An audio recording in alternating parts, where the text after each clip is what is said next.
বিসমিল্লাহির রহমানির রহিম। সবাই পিছে আসেন, পিছে আসেন।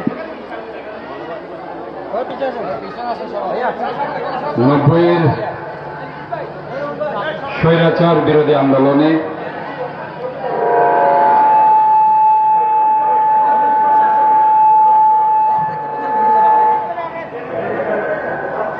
যারা সেদিন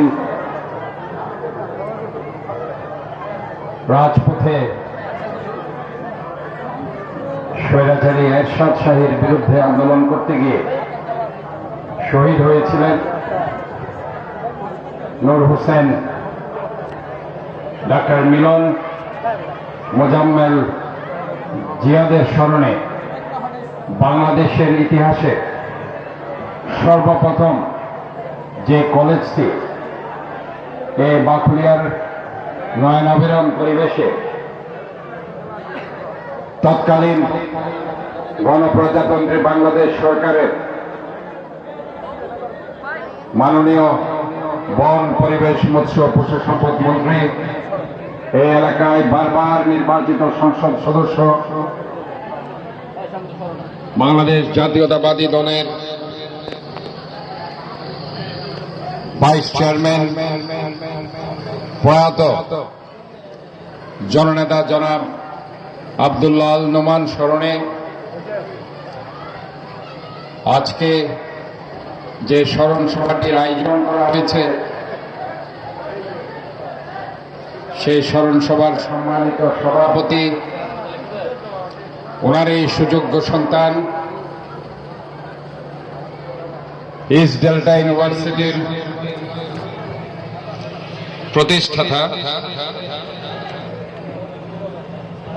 এবং কলেজের গভর্নিং বডির সভাপতি, কেন্দ্রীয় পাটকল শ্রমিক দল, বিশিষ্ট সমাজসেবক, রাজনীতিবিদ, তরুণ উদ্যোক্তা সাইদ আল নোমান তুর্য, আজকের অনুষ্ঠানের সম্মানিত বিশেষ অতিথি। আমি যদি বাম দিক থেকে বলি, যদিও সেটা প্রটোকলের পর্যায়ক্রমে নয়, অনেক সময় আমাদের মহানগর বিএনপি নেতা হারুন জামান ভাই, আমাদের অত্যন্ত ত্যাগী বর্ষিয়ান বিএনপি নেতা এম এস সবুর ভাই, আমাদের প্রাক্তন স্বেচ্ছাসেবক দলের সভাপতি এস কে কোদাত্তল,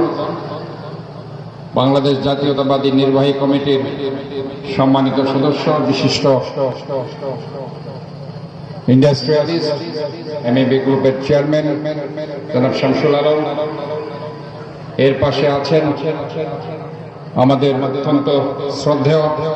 ইস্ট ডেল্টা ইউনিভার্সিটির প্রাক্তন উপাচার্য এবং